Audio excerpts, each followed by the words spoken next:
سب کے اوپر. اگر زبانی تعریف کرنا نامناسب نہ ہو تو میں ایک بات کہہ دوں گا کہ ہم نے ہمارے حضرت مفتی صاحب کو، میں نے 40 سال سے ان کے ساتھ، یعنی کام کی عمل کی لائن میں بتلا رہا ہوں کہ جس وقت سے دابیل کے مدرسے میں پڑھانا شروع کیا، میں معافی چاہوں گا کہ زبانی سامنے تعریف کرنا، اس وقت سے اللہ اکبر، اسواق کی پابندی تو کیا، تربیت کی پابندی تو کیا، اصلاحی پابندی تو کیا، طلباء کے دکھ اور درد میں ہم نے تو بچپن گزارا، بچپن ان کے سامنے گزارا. پرانا طالب علم بیمار ہے، کیا ہوا بھائی؟ دوا لائے بھائی، کھانا ہوا بھائی، کیا ہوا؟ بورڈنگ میں آنا، اس کی بیمار پرسی، اس کی تیمار پرسی. یعنی 40 سال کے میں اصل میں میرا مقصد تعریف کرنا نہیں ہے اس وقت، میرا مقصد تقابل. ابو طیب متنبی کہتا ہے نہیں، وہ بِضِدِّهَا تَتَبَيَّنُ الْأَشْيَاءُ، کہ اشیاء جب تک تقابل نہ ہو وہاں تک بات سمجھ میں نہیں آتی کہ کرنا کون ہے اور بولنا کیا ہے. اکبر جب سر سید کا انتقال ہوا ہے تو اکبر الہ آبادی مرحوم نے ایک بات کہی تھی، ہماری باتیں ہی باتیں ہیں، سید کام کرتا تھا.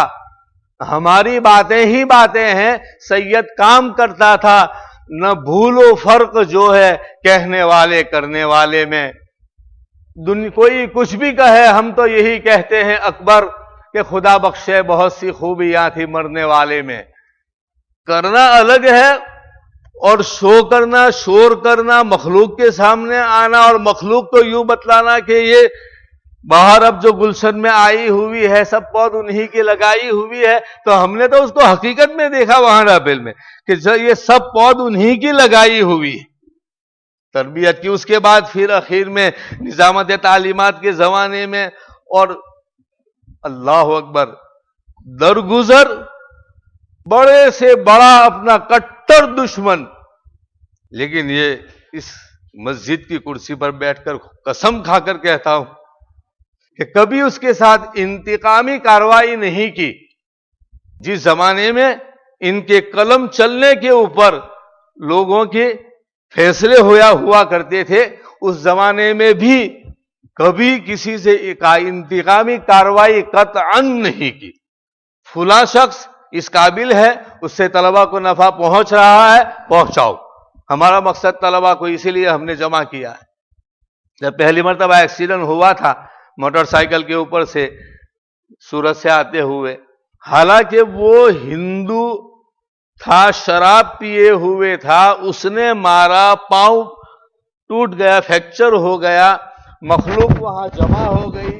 اور جمع ہونے کے بعد جیسے وہاں ہندوستان کا ماحول ہوتا ہے، ہٹو بچو پکڑو مارو چاروں طرف سے، اسی زخمی پاؤں کی حالت میں کہ بھائی اللہ کے واسطے اس کو کچھ مت کہنا، میں نے اللہ کے لیے اس کو معاف کر دیا. وہ ہندو ہے، شرابی ہے، اس نے مارا ہے، پاؤں میرا ٹوٹ گیا ہے، اللہ کے واسطے اسے کچھ نہ کہو. میں نے اس کو اللہ کے لیے معاف کر دیا. اور اس پر جو گھر رہ کر پڑھانے کا موقع ہوا، اس لیے کہ پاؤں میں 3 مہینے کا پٹا بندھا ہوا، کہ بھائی گھر پر پڑھائیں گے. تو حضرت نے فیصلہ کیا، آفس پر لکھا کہ چونکہ میں مدرسے میں نہیں آتا ہوں لہذا آج سے میں مدرسے سے تنخواہ نہیں لوں گا. اس دن یہ فیصلہ ہوا تھا، میں تنخواہ نہیں لوں گا.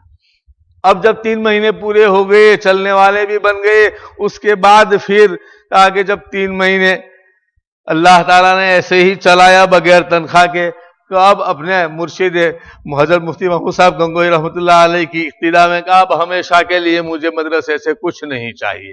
پھر اخیر میں تو مکان بھی اور ساری چیزیں، ساری جتنی بھی سہولتیں تھیں سب کو چھوڑ دیا. مجھے تو بتلانا ہے علماء کرام کے مجمع میں، اس لیے نہیں کہ وہ میرے استاد ہے لہذا میں ان کی تعریف کروں تمہارے سامنے. مجھے معلوم ہے کہ ان کو تو ناگوار گزر رہا ہوگا، ان کا مزاج میں 40 سال سے جانتا ہوں، لیکن میں تو آپ کو تقابل بتلانا چاہتا ہوں کہ اس وقت سے جب ابتدا میں ہم قدوری اور نور العزا پڑھتے تھے اس زمانے کی بات ہے. اس وقت سے لے کر اخیر تک جتنے بھی شعبے ہو سکتے ہیں امت کو نفع پہنچانے کے، اور پھر اس اخیر وقت میں اللہ تعالیٰ نے یہ اصلاح اور ارشاد کی لائن سے اس مقام کے اوپر اللہ نے تو پھر جو چل رہے ہیں ساری چیزوں کو لے کر۔ بہرحال میں اس پر بھائی اس بات کو تو ختم کر رہا ہوں۔ مجھے تو یہ بتلانا ہے کہ ہم اپنے طور پر یہ سوچیں کہ میرا عملی کام کتنا ہے اور شو اور نام کتنا ہے۔ کہیں ایسا تو نہیں ہے کہ میں دوسروں کو آگے رکھ کر بندوق اس کے کندھے پر رکھ کر چلا رہا ہوں، اور نہیں، یہ اللہ کو راضی کرنے کا طریقہ نہیں ہے دوستو۔ حضرت نبی پاک صلی اللہ علیہ وسلم، خلفائے راشدین، سب کے سب عملی میدان میں ہر چیز میں پہلے آگے۔ سارا کا سارا تم کر لو، اس کے بعد میں آؤں گا جب مجمع جمے گا۔ بہرحال میں تو یہ کہہ رہا تھا کہ یہ جو بیماری ہے حب المدح من الخلق، یہ اتنی خطرناک بیماری ہے دوستو کہ انسان کو چین سے بیٹھنے نہیں دیتی۔ اس لیے کہ اس کا مطلب تو یہ ہوا کہ جب آدمی لباس پہن کر مخلوق سے تعریف چاہتا ہے تو وہ محنت کر رہا ہے مخلوق کی آنکھوں کے اوپر۔ تیری محنت مخلوق کی آنکھوں پر ہے۔ جب تو مخلوق سے زبانی تعریف چاہ رہا ہے تو تیری محنت مخلوق کی زبان پر ہو رہی ہے۔ لوگ میرے بارے میں کیا سن رہے ہیں، ماحول میں کیا باتیں ہو رہی ہے، تو تیری باتیں ہو رہی ہے۔ گویا محنت کا میدان دوسروں کے کان، اور ان سب سے بڑھ کر ایک انتہائی چیز، لوگ مجھے کیسا سمجھتے ہیں، یہ تو دوسروں کے خیال پر محنت ہے۔ اللہ نے ہمیں اس کا مکلف نہیں بنایا کہ ہم دوسروں کے خیالات پر، دوسروں کی آنکھوں پر، دوسروں کے کانوں پر، دوسروں کی زبان پر، دوسرے کے خیالات پر اس پر محنت کرے۔ ہمیں تو اپنی ذات کے اوپر محنت کرنی ہے۔ یہ جو ہمارے دو دشمن ہے، پلنگ و اژدہو، شیر و ببر مارا تو کیا مارا، بڑے موذی کو مارا، نفس امارہ کو گر مارا۔ پلنگ و اژدہو، شیر و ببر مارا تو کیا مارا، بڑے موذی کو مارا، نفس امارہ کو گر مارا۔ اور یہ